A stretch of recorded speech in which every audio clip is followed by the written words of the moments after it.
Bonjour à toutes, bonjour à tous. On est aujourd'hui le vendredi 1er août 2025 et aujourd'hui, comme je vous le disais hier, c'est la sortie de mon nouveau podcast pour les débutants. Donc si vous connaissez des personnes qui veulent débuter en français, eh bien je vous invite à leur parler de ce podcast. Mais aujourd'hui, on ne va pas parler de ça. Aujourd'hui, on va parler d'une expression française qui est « donner un os à ronger à quelqu'un ». On peut dire aussi « jeter un os à une personne »,« jeter un os à quelqu'un ». Mais avant ça, on va commencer ensemble, ou plutôt, je vais commencer à vous parler de Paris. Paris, c'est la capitale de la France et on va parler de Paris pendant plusieurs podcasts. Pourquoi ? Parce que je vais vous décrire un peu Paris, vous donner des conseils, vous donner des suggestions de visite et je vais vous expliquer comment s'organise la ville de Paris au niveau des quartiers, au niveau des arrondissements, etc., etc. Mais d'abord, on va faire un peu d'histoire et un peu de géographie. Alors il faut savoir que Paris est devenue la capitale de la France au VIe siècle. Donc il y a plus de 1400 ans. Paris est devenue la capitale de la France il y a plus de 1400 ans, mais Paris existait déjà avant. Donc c'est une cité, c'est une ville millénaire qui a plus de 2000 ans. Alors Paris, donc je vous ai dit, c'est la capitale de la France. La capitale de la France, madame. Bref. La taille de Paris, c'est 105 km². Donc c'est à peu près 10 km sur 10 km. Parce que 10 fois 10, ça fait 100 km². Et là, je vous parle de Paris intramuros. Paris intramuros, ça veut dire dans les murs. Si vous avez écouté mon podcast sur les préfixes,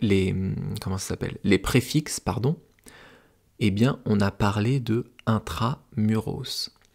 Intra, ça veut dire à l'intérieur de. Et muros, ça doit être du grec ou du latin je pense, pour mur. Donc intramuros, à l'intérieur des murs. Et les murs, c'est quoi ?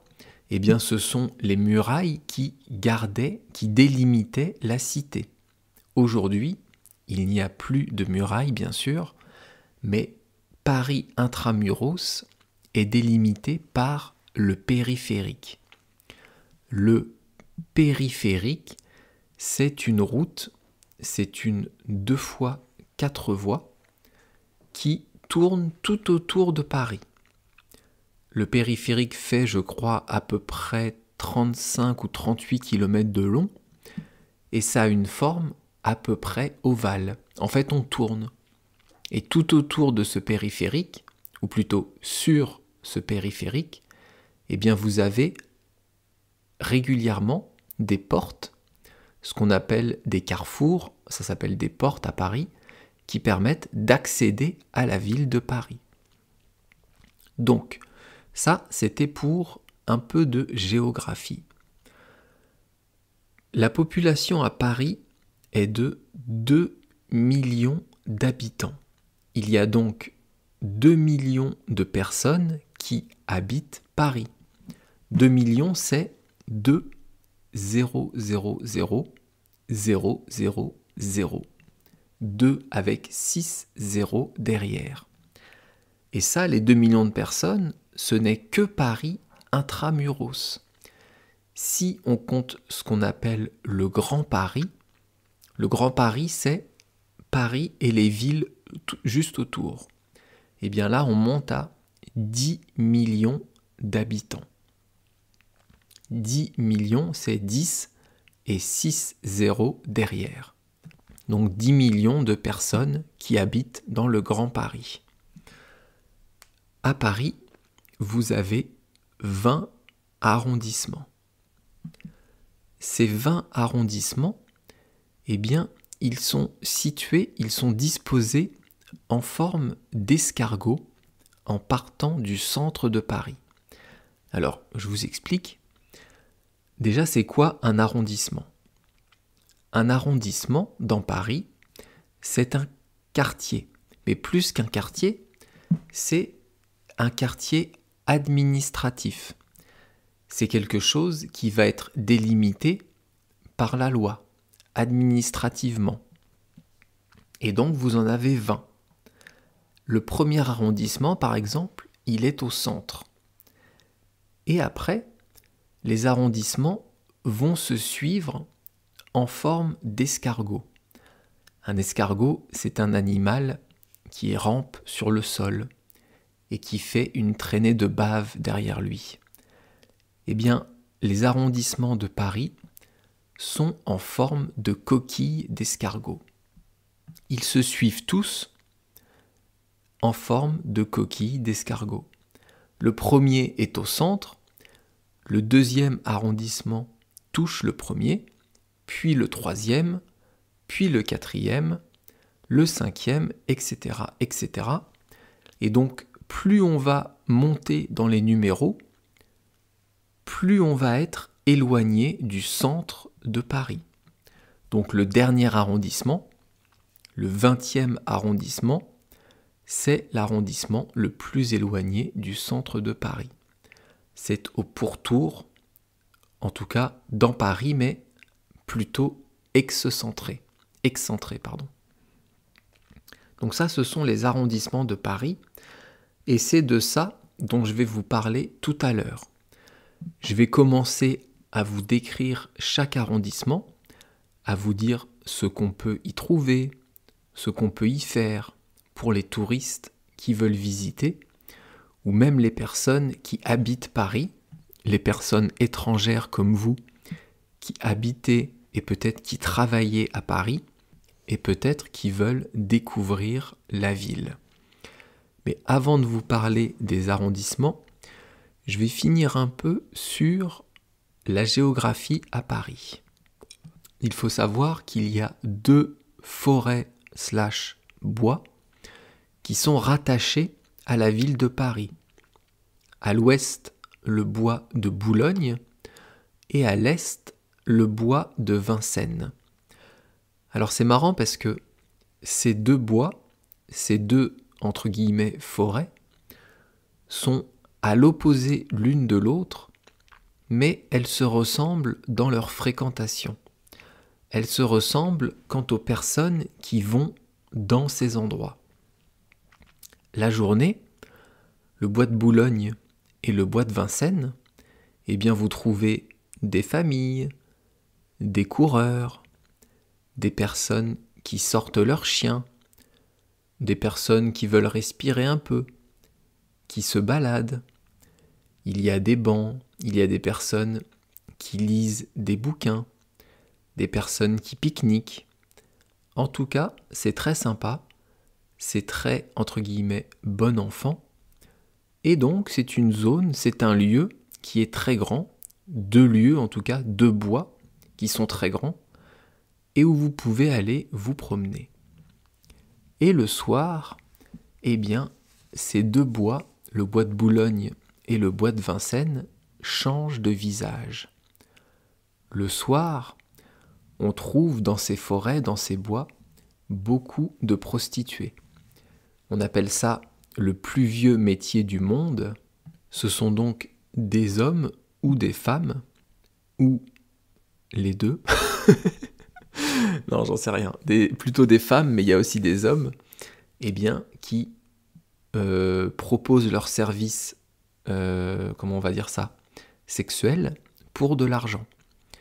Et donc, la nuit, au bois de Boulogne et au bois de Vincennes, il y a donc ces prostituées, et il y a aussi les clients. Et il y a aussi des personnes qui vont j'allais dire se droguer, qui vont se réunir et qui vont être un peu louches. Donc vraiment, le visage du bois de Vincennes et du bois de Boulogne la journée et le visage la nuit sont très très différents. Ça n'a vraiment rien à voir. Je connais bien ça parce que j'ai vécu à côté du bois de Boulogne et je peux vous dire que ça n'a rien à voir. Enfin bref, peut-être que je vous parlerai de ça un autre jour plus précisément. Mais je vais juste finir sur un petit détail important dans Paris. Alors, il y a plein de détails importants, il y a plein d'anecdotes, plein d'histoires à raconter sur Paris, mais une petite chose marrante, c'est le point zéro. Est-ce que vous connaissez le point zéro ? Alors, il faut savoir que sur toutes les routes de France, eh bien vous avez le comptage kilométrique. Par exemple, si vous prenez l'autoroute pour aller dans le sud-ouest, on appelle ça l'A10, c'est la 10e autoroute, A10, eh bien, si vous vous éloignez de Paris, vous allez voir les kilomètres qui vont augmenter. 1, 2, 3, 10, 20, 100, 200. Eh bien, ces kilomètres, ils sont calculés à partir du point zéro. Du point zéro à Paris partent tous les comptages des kilomètres sur les routes. Si vous revenez vers Paris, donc que vous vous dirigez vers la capitale, eh bien vous verrez sur les autoroutes qu'il reste peut-être 150 km à faire. Eh bien, ces 150 km, ils vont rejoindre le point où vous êtes, au point zéro à Paris. Est-ce que vous savez où est ce point zéro ? À partir d'où sont comptées les routes de France ? Eh bien, ce point zéro, il est devant la cathédrale Notre-Dame. Il est place Jean-Paul II et vous avez sur le sol une pierre qui est divisée en 4 et c'est marqué point zéro route de France. Donc, on peut dire que toutes les routes de France partent de la cathédrale Notre-Dame de Paris. On compte les kilomètres sur les routes de France à partir de la cathédrale, devant la cathédrale Notre-Dame. Bien, je vois que ça fait déjà presque 14 minutes que je parle et je n'ai toujours pas commencé à vous parler des arrondissements. Donc, je ne vais pas commencer maintenant, c'est pas la peine. On va faire ça demain. Donc demain, je vous parlerai des arrondissements 1 à 4, donc premier, deuxième, troisième et quatrième. J'espère que ça va rentrer. Sinon, on en fera moins, on verra. J'ai pas encore décidé. Et au fur et à mesure des jours, eh bien, je vous parlerai de ces arrondissements, donc en partant du premier jusqu'au 20e.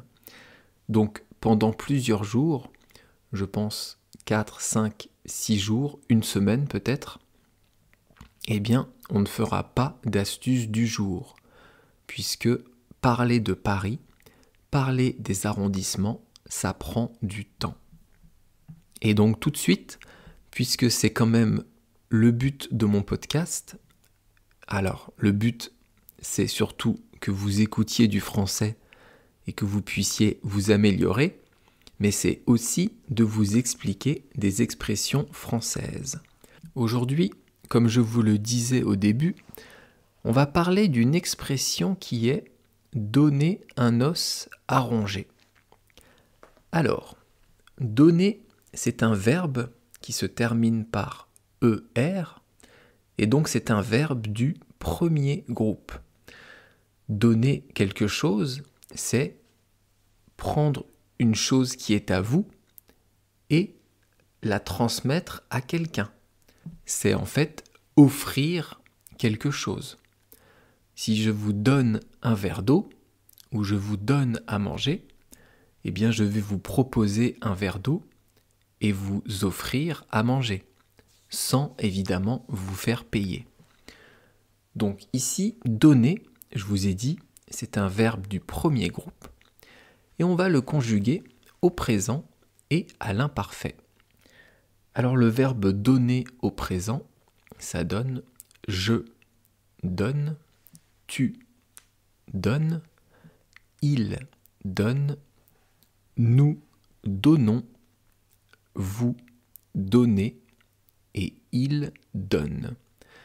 Et tout de suite à l'imparfait, je donnais, tu donnais, il donnait, nous donnions, vous donniez et il donnait. On revient donc à l'expression donner un os à ronger. Un os, est-ce que vous savez ce que c'est? D'abord, déjà, on dit un os, des os. Un os, des os. C'est soit singulier et soit pluriel. Un os, c'est singulier. Des os, c'est pluriel. C'est même singulier masculin puisqu'on dit un os. Et les os, eh bien on en a plein dans notre corps.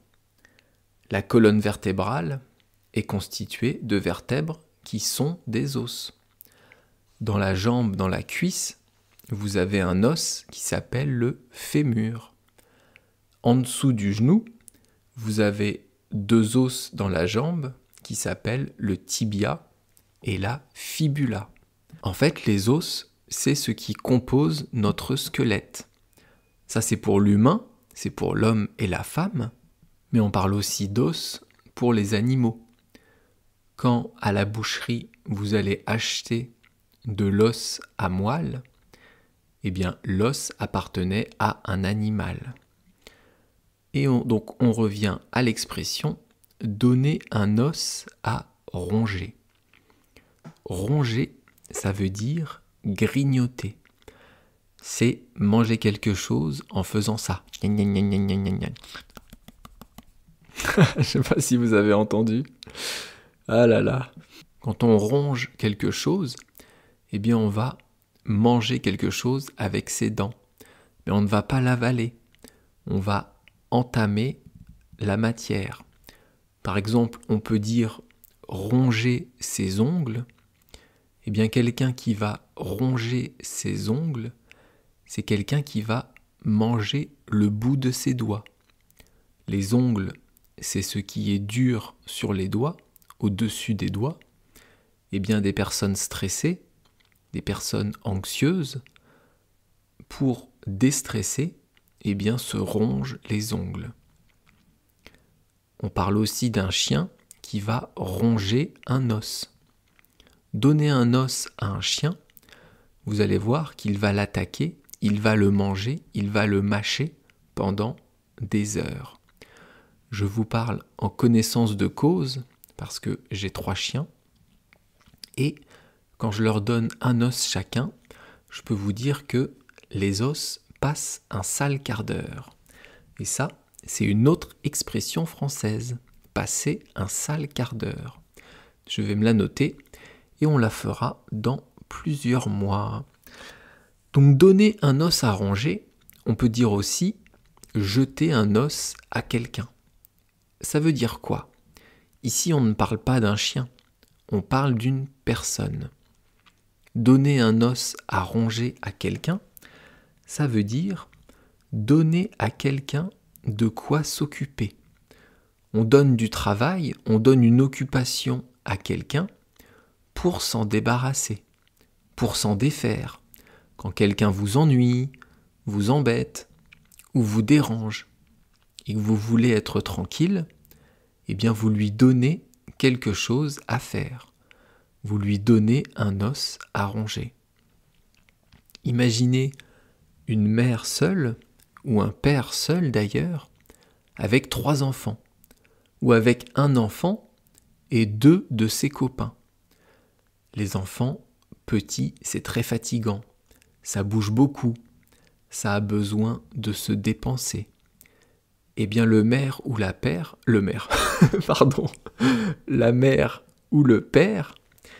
il va donner un jeu à faire à ses 3 enfants, un jeu de construction, un jeu de réflexion, n'importe quoi, qui va occuper ses enfants, qui va leur demander de réfléchir, et donc comme ça, il aura du calme.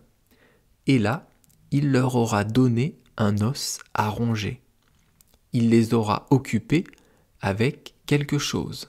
Et donc c'est ça, donner un os à ronger. Mais ça ne se dit pas que pour les enfants. Ça peut être au travail aussi.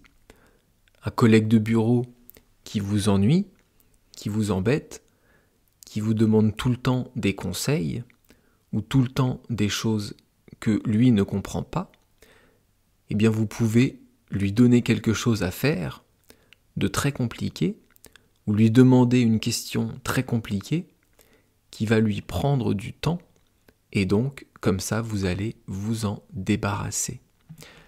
Je pense qu'on a fait le tour de l'expression et j'espère que vous l'avez compris. Donc donner un os à ronger, en anglais ça se dit to keep someone busy. Tenir quelqu'un occupé en fait, la traduction littérale.